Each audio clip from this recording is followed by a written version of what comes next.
चलिए, एथिक्स थोड़ा सा कॉम्प्लिकेटेड इसलिए हो जाता है क्योंकि इसका जो पेपर भी आता है वो भी अलग तरीके का आता है और ये बहुत लंबा पेपर आता है। एथिक्स में सबसे बड़ा चैलेंज ये होता है कि ख़त्म कैसे किया जाए इस पेपर को।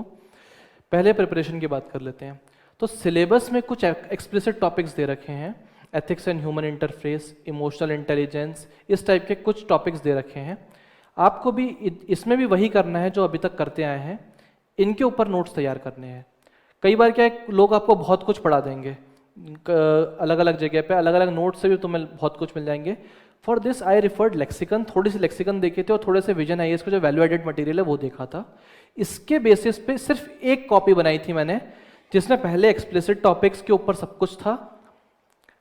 फिर आते हैं एप्लीकेशन बेस्ड क्वेश्चंस। कुछ क्वेश्चंस ऐसे होते हैं जो किसी एक्सप्लिसिट टॉपिक से नहीं आते हैं, वो किसी भी तरीके से बना दिए जाते हैं। फॉर एग्जाम्पल आया था कि साइबर स्पेस में, साइबर सिक्योर स्पेस में एथिक्स का क्या लेना देना है। Now this is a pure application based question. यहाँ पे थोड़ी थिंकिंग और प्रैक्टिस करनी पड़ती है। एक काम जो आप कर सकते हैं एथिक्स में एक्स्ट्रा,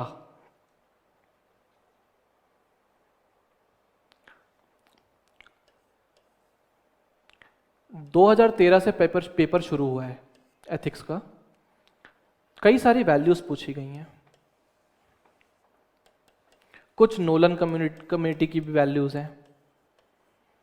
2013 से लेकर अभी तक सारे पेपर देख डालो और उसमें कई सारे कीवर्ड्स मिलेंगे, कई सारी वैल्यूज मिलेंगी, कई सारे कीवर्ड्स मिलेंगे, कई सारे कंसेप्ट्स मिलेंगे।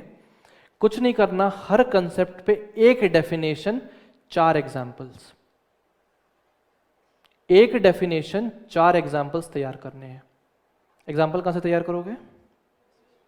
समझदार हो रहे हो तुम लोग, ठीक है। तो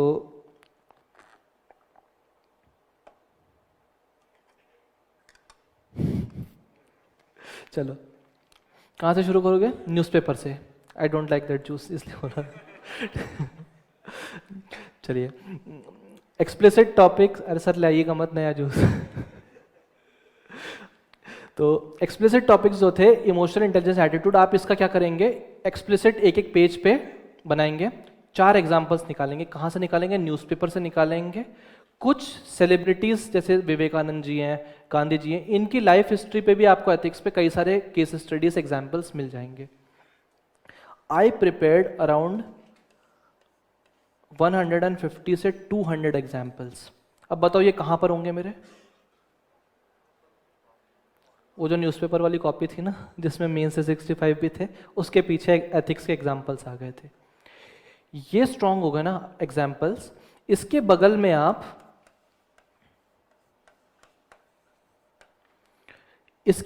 आप ये लिख सकते हैं कि मैं कौन सी वैल्यू में यूज होगा वो कर सकता हूं, ठीक है। जैसे कोई भी एग्जाम्पल आप उठा लो, उसको आप मल्टीपल जगह यूज कर सकते हो। फॉर एग्जाम्पल एप्पल के बारे में था कि जो आपके स्टीव जॉब्स थे, वो अपने एक बार उन आईपॉड, उनके कैंडिडेट्स ने, जो एम्प्लॉयज़ थे, उन्होंने आईपॉड ला कर दिखाया, तो ही सेड कि इसको काफ़ी कॉम्पैक्ट करना है। तो बोला सर इससे ज़्यादा कॉम्पैक्ट हो नहीं सकता, तो उन्होंने आईपॉड लिया और पानी में फेंक दिया और उसमें बबल्स आने शुरू हो गए।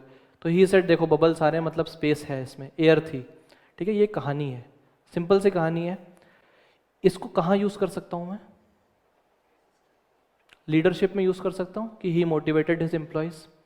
एफिशिएंसी में यूज़ कर सकता हूँ, इनोवेटिवनेस में यूज़ कर सकता हूँ। अब देखो, एक ही एग्जाम्पल को मैं कहाँ कहाँ यूज़ कर रहा हूँ, मल्टीपल जगह यूज़ कर रहा हूँ। तो आपको भी ऐसे एग्जाम्पल्स उठाने, कहाँ से उठाने? न्यूज़पेपर से उठाने। न्यूज़पेपर में जब भी कोई आप स्टोरीज देखेंगे, आपका दिमाग खुद काम करना चाहिए कि मैं इसको कहाँ यूज़ कर सकता हूँ। एथिक्स के केस में ये थोड़ा सा देरी से आता है। क्यों? क्योंकि आपकी अंडरस्टैंडिंग धीरे धीरे डेवलप होती है। एथिक्स का सिलेबस आप लोग सबसे लास्ट में पढ़ते हैं, तो सिलेबस में बता रहा हूँ, अभी भी कोई जाके पढ़ेगा नहीं एथिक्स का सिलेबस। GS 3 तक सब थक जाएंगे और GS 4 बोला बाद में पढ़ लेंगे, यही होगा। तो एथिक्स के केस में आपको ये जो एग्जाम्पल्स हैं ये अच्छे से करने हैं, ताकि आप जब इसको बार बार सप्लीमेंट कर सकें चीज़ों से, तो इम्प्रूव होता चले जाए। Examples are very important in ethics. Explicit topics के क्या करोगे आप? सिंगल पेज नोट्स बनाओगे। कहाँ से बना सकते हो? लेक्सिकन बुक से बना लो, नोट्स विजन के वैल्यू एडेड मटेरियल से बना दो। मैंने क्या बोला? उसके बाद जो 2013 के क्वेश्चन पेपर्स हैं, वहाँ से सारे कीवर्ड्स उठा लो। कई बार आपको कोई नई वैल्यूज पता चलेंगी, जैसे इसी बार था कि 10 वैल्यूज पूछी थी, तो हमारी क्योंकि वैल्यूज़ तैयार है, वैल्यूज़ उठाई, बगल में एक एक एग्जाम्पल करा, बहुत अच्छे नंबर आए होंगे। आते हैं for this I think you should see Vishakha Yadav ma'am copy of ethics, she had scored around 160 in ethics. देखना बहुत अच्छे से एग्जाम्पल्स यूज़ कर रखे हैं। और भी जिनके एथिक्स में आप देखोगे, दिव्या मिश्रा मैम के भी एथिक्स में बहुत अच्छे थे, यू विल सी कि एग्जाम्पल्स बहुत अच्छे से यूज़ किए जाते हैं, जिससे वैल्यू एडिशन मटेरियल बढ़िया से बढ़िया होता जाता है। तो explicit topic for single page notes, values जितने भी कीवर्ड्स हैं वहाँ से उठाओगे, एग्जाम्पल्स 4 एग्जाम्पल्स पर वैल्यू, ठीक है। मैंने यहाँ पर 0 IS के जो नोट्स थे उनकी एक PDF आई थी, इनकी एक PDF थी जिसमें हर एक वैल्यूज़ के बाद 4 एग्जाम्पल्स दिए थे। एक कलाम IS की भी PDF काफ़ी सर्कुलेट हो रही थी, एग्जाम्पल्स थे। तो उस एग्जाम्पल्स को मैंने अपने तरीके से अपनी कॉपी में लिख लिया था कि अगर ये यहाँ पर ऐसे पूछा जाएगा तो मैं ये करूँगा। That is it. 7 days ethics preparation is खत्म कंटेंट वाइज, ठीक है। अब जब आप टॉपर्स की कॉपी देखोगे तो वहाँ पर एक और कंपोनेंट आता है जिसको कहते हैं केस स्टडीज़। केस स्टडी में कई बार क्या होता है, एक बड़ी सी केस स्टडी होती है, उसमें लास्ट में पूछा जाता है कि do you think it is ethical to do such things. Answer आप लिखोगे नो, मिलेंगे नंबर? नहीं मिलेंगे। लिखोगे नहीं मिलेंगे। 20 नंबर का क्वेश्चन होता है, वो 4 पेज भरने होते हैं, उसमें कई बार 5 भी हो जाते हैं अगर मिस वो प्रिंट इधर की तरफ आ गया तो। वो कैसे आप कर सकते हो, ये सॉरी,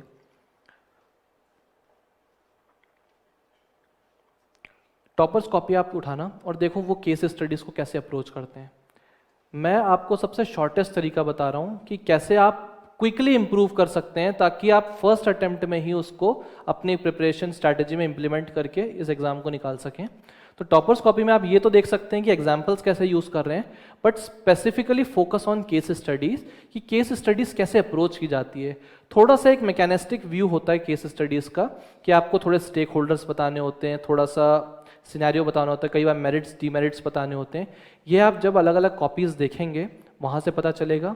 और अब यहाँ से जो चीज़ें पढ़ी हैं आपने एक्सप्लिसिट टॉपिक से, try to implement them, try to put quotes, ठीक है। यहाँ से अब जब आप धीरे धीरे इंप्लीमेंट करेंगे, एथिक्स आपकी इंप्रूव होती जाएगी। Second aspect, answer writing. Ethics का पेपर लंबा आता है, नो डाउट। अगर आप ऑन एन एवरेज 170 मिनट उस पर ले रहे हैं तो एथिक्स 175 मिनट में ख़त्म होगा। तो एथिक्स का ही एक ऐसा पेपर था जिसको मैंने बिल्कुल एंड तक लिखता रहा था। प्रैक्टिस बहुत करनी पड़ेगी एथिक्स में, क्योंकि ये थोड़ा सा इंटरलिंकेजेस ज़्यादा हैं इसमें, बट ये शॉर्टेस्ट वे है जिसको आप इंप्लीमेंट कर सकते हैं केस स्टडीज़ के लिए, रिफर्ड टॉपर कॉपीज, ठीक है। अब यहीं पे मैं उस पे आ जाता हूँ, ऐसे, क्योंकि जीएस की तैयारी आपकी खत्म हो गई, ट्रस्ट में ऐसे का कंटेंट हो गया है, कंटेंट इज डन। एथिक्स से जो आप एग्जाम्पल्स उठाओगे, एक बार आप ये भी देखोगे कि यहां पे एग्जाम्पल्स कैसे डाले जा सकते हैं, इसलिए मैंने इन दोनों को लास्ट के लिए रखा था। जो एग्जाम्पल्स आप वहां पे प्रिपेयर करेंगे वही एग्जाम्पल्स आपके ऐसे में यूज होंगे। ऐसे में 2-3 चीजें और करनी है आपको, कोट्स से याद करने हैं, एनेक्डोट्स से याद करने हैं। आप जब एनेक्डोट्स बनाते हैं तो 10-15 एनेक्डोट्स अगर बन गए आपके, एनेक्डोट समझ में आता है आप लोगों को क्या है? एक शॉर्ट स्टोरी से शुरू करते हैं, चलो बताता हूँ। एक था, the process of self discovery has now been technologically outsourced. ऐसे का पेपर देखा तो था, तो ये पहला टॉपिक था, this was something that I attempted there, ठीक है। अब मेरी स्टोरी कैसे शुरू होती है कि a young girl 10 year old uploads a pic on her social media platform and now she is eagerly waiting for likes and comments. So now the comments start coming. One person comments positively, second person comments positively, third person also comments positive. Now she is very excited and very happy that positive comments are now coming. Now suddenly a bad comment came and she started crying. She went to her mother to ask her the same thing. उसकी mother को समझ में नहीं आया कि what is the scenario, but this scenario reflects that the process of the self discovery जो उसको बाहर से सीखनी चाहिए थी वो एक टेक्नोलॉजिकली आउटसोर्स प्लेटफॉर्म से अब सीखना शुरू कर दिया उसने। What was this? मैंने एक स्टोरी शुरू करी, उस स्टोरी को मैंने अपने एसे से लिंक करा, अब मैं आगे शुरू करूंगा। This is what we call as anecdote. जब ऐसे की आप तैयारी करोगे तो ऐसे कई सारी टॉपर कॉपीज देखोगे आप जिसमें उन लोगों ने एनेक्डोट से शुरू कर रखा होगा, स्टार्ट कलेक्टिंग देम। ठीक है, मैम भी आपको कई, स्मृति मैम भी बताएंगे, उनके भी लेक्चर्स आप देखेंगे, एनेक्डोट्स कई सारे मिलेंगे, न्यूज़पेपर से ही मिलते हैं। दिमाग थोड़ा सा ओपन रखना है कि क्या मैं इसको अलग अलग जगह यूज कर सकता हूं। ठीक है, examples, quotes, anecdotes, toppers copy आपको इंसाइट दे देगी कि ऐसे कैसे लिखना होता है। जब आप मेंस की तैयारी बिल्कुल फुल मोड में शुरू करो, ट्राई कि संडे टू संडे एक ऐसे लिख लो। ज़्यादातर बच्चे ऐसे निगलेक्ट कर देते हैं, बट ऐसे में भी मेरे हिसाब से स्कोप फॉर इम्प्रूवमेंट काफ़ी होता है। एक ऐसे लिखो Sunday to Sunday and get it evaluated. जैसे मैंने बताया ना, मेरे को कोई नहीं मिला तो मैंने छोटी बहन को ही पकड़ लिया, उसको मज़ा नहीं आया, बट एटलीस्ट मुझे समझ में आ गया कि स्कोप फॉर इम्प्रूवमेंट है, कुछ अच्छा कर सकता हूँ। मैंने थोड़े बहुत चेंजेस किए, उसने बोला हाँ अब ठीक लग रहा है। मैंने बोला क्या ठीक लग रहा है? बोला वो मुझे नहीं पता पर ठीक लग रहा है। ठीक है, तो मैंने कुछ इंप्रूवमेंट किया कि सिर्फ मुझे इतना पता चल गया था कि कुछ लिमिटेशंस हैं यहाँ पे, और वो उसने थोड़ा सा वर्क किया। आप टॉपर कॉपीज को एनालाइज करिए कि यार इन्होंने ये कैसे लिखा। और सही बताऊं,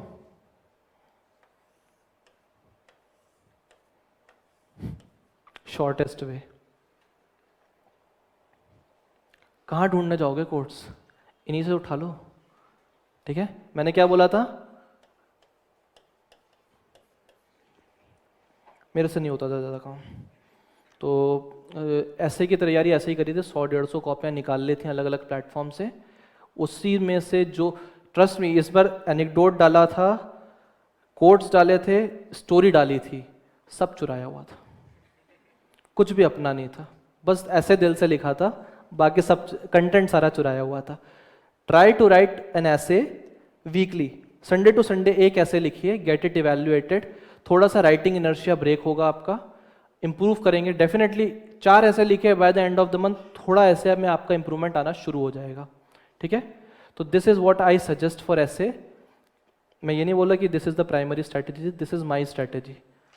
अगर समय कम मिले, किसी को 2-3 महीने पढ़ने का मन करे, तो ये स्ट्रैटेजी अपना सकते हैं। शॉर्टकट ही बता रहा हूँ सारे, कि बुक्स ज़्यादा नहीं, एक्सप्लिसिट सिलेबस से आप स्टिक रहोगे, बहुत कम चीज़ें पढ़नी पड़ेंगी, बहुत रैशनल वे में आप पढ़ना शुरू कर दोगे। तो एथिक्स एंड एसे के लिए तो बस ये सिंपल चीज़ें, इग्नोर मत करना, this are rank making subjects. GS 1, 2, 3 तो आपको लिस्ट में डालेंगे, ये रैंक बना देंगे आपकी। इस बार एक बंदे को जानता हूँ जो शायद AIR 2 होता अगर उसके ऐसे में मेरे बराबर ही आ गए होते 130। ठीक है, ऐसे ने इतना मार्जिन आ जाता है। और एथिक्स में भी Shruti Sharma is 50 marks above the second rank. Ethics में शी गॉट 139, जबकि मैंने 126 तक भी किसी को नहीं देखा, तो मेरे तो 114 थे, बहुत सिग्निफिकेंट जंप। तो अगर ऐसे केस में कोई दूसरी जगह पे आप कंपनसेट नहीं, कहीं वीक पड़ गए, तो ये सब्जेक्ट्स कंपनसेट भी तो कर सकते हैं। ठीक है, तो आपको सब चीज़ अच्छे से करनी है, बट जहाँ पे मौका मिले वहाँ पे सिक्सर भी मारना है। These two are such that subjects. जितने अच्छे एग्जाम्पल्स, एक ही लाइन बोलूँगा एथिक्स के लिए, जितने अच्छे एग्जाम्पल्स उतना बढ़िया स्कोर। पर्सनल ऑब्जर्वेशन, ठीक है, might not work for some, but मैंने देखा जितने अच्छे एग्जाम्पल, जितने जेन्युइन एग्जाम्पल्स होते हैं। अब वही बात आ जाती है कि एक ही डॉक्यूमेंट सब पढ़ रहे हैं, जैसे जो मैंने भी वो बताया कि कोई एक डॉक्यूमेंट से आप एग्जाम्पल्स उठा लो, सब वही लिख के आ जाएंगे।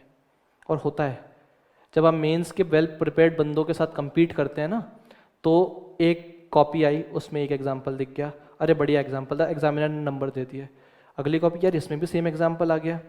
तीसरी कॉपी, ये भी सेम एग्जाम्पल है। आप समझ रहे हो, उस एग्जाम्पल की वैल्यू कम हो गई।